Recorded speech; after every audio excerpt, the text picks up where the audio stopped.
What's up, everybody? Today we're going to talk about this card, Professor X from the Uncanny X-Men set. More specifically, we'll talk about the global ability on the card, which can also be found on the rare version.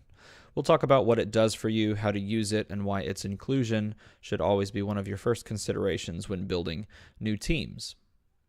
First of all, let's talk about what a global ability is. Here's a selection of really important and very boring-looking text about global ability from the rulebook, and here are the most basic rules to know when using globals. Global abilities are printed in red text on cards. They can always be used even if the die from that card isn't actually on the field.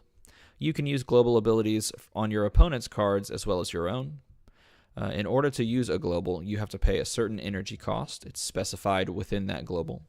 If it is your turn, the cost that you pay goes to the out-of-play zone. Some people call it the spent pile or the transition zone.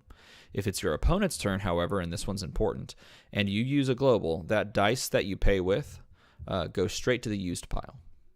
Most globals can be paid for and activated multiple times, and if you have the energy, you can activate globals as many times as you want. So, with all of that in mind, let's look at Professor X's global again. It says pay a mask, move up to 2 sidekick dice from your used pile to your prep area. Here's what that would look like.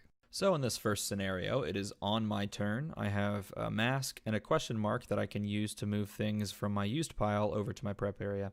And remember, there are only sidekicks that can move, so that die that's not a sidekick cannot move. So I'll pay a mask, put it in my spent pile, also known as the transition zone, move 2 sidekicks to prep, pay another mask, move 2 more to prep.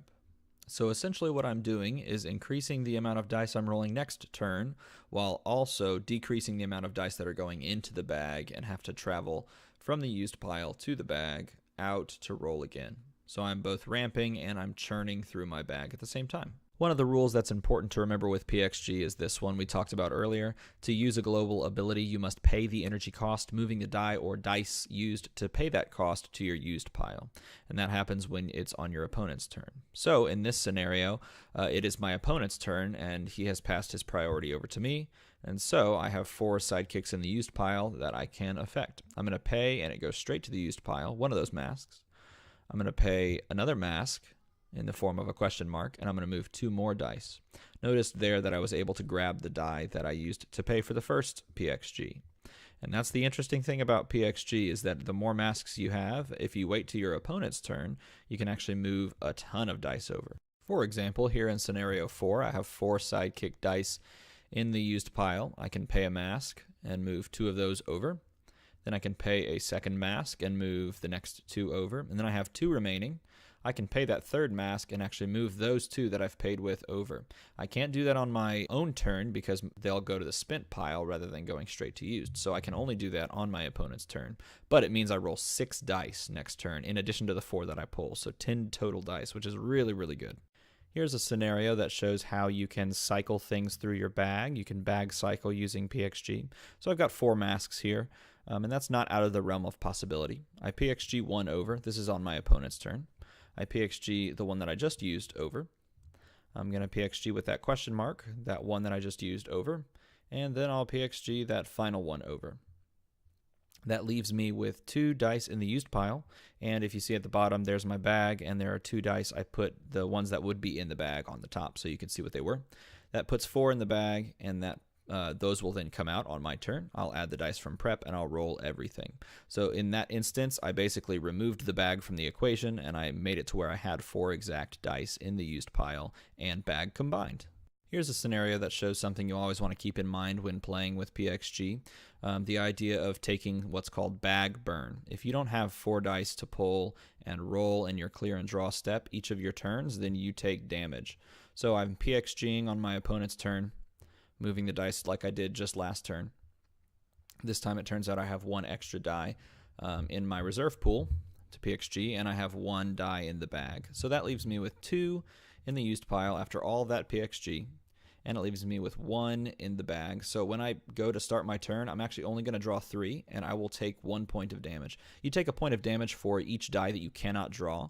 So in this case, I would spin down to 19 life remaining, and I would add 1 generic energy. If you can only draw 2 dice and roll 2 dice, then you would take 2 damage and take 2 generic energy. At that point, I would then begin my turn, and I'd roll those 3 dice. I'd have the 1 generic, and then I'd have the 5 in the prep area. Okay, these last two scenarios show just how PXG affects your buy order and how it can help or hurt you if you choose to use it or not. So I've got a 2-cost and a 4-cost character. I have the ability to buy both, and let's pretend hypothetically that my goal is to buy one and then the other, to have both of them in my used pile so that when I reload my bag, I can roll them possibly turn 3. Something like that, right? So as I said, I have 4 energy here, and I have the ability to buy either of these characters first. The question is, which one do I go for first? So in this scenario, if I'm not thinking about using those masks for anything for PXG, then I buy Merlin, spend my mana efficiently. I spend all 4. Then my turn starts on the next turn, and I have 4 energy or of any combination. Who really cares? I've got a fist, 2 fists here, a bolt, and a mask. So let's say I spend those 2 fists, pick up a Wong. So I've got both characters purchased. Great. Problem solved, right? And I could even technically use that mask and move 2 of my dice over. Let's pretend I don't do that because I'm not using PXG. All of that goes into the bag, and then I have to draw through that until I get to both characters. Let's go to this scenario. So here I am going to use PXG. So that means I am forced to buy, same dice as before. I'm forced to buy Wong first because I'm thinking I want to use PXG, right?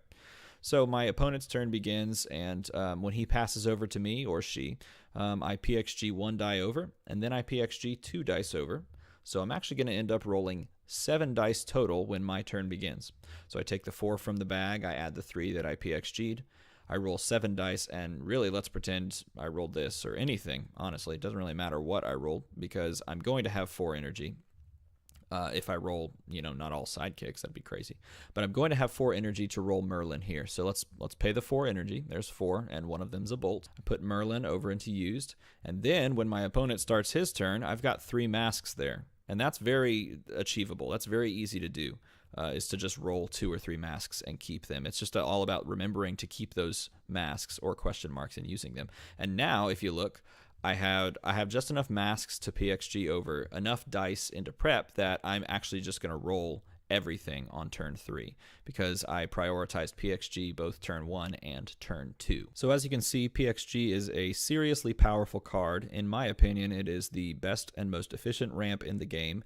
It functions to both ramp and churn, which is pretty powerful. For the longest time, it was just about your only way of purchasing high cost characters, like 7 and above cost characters.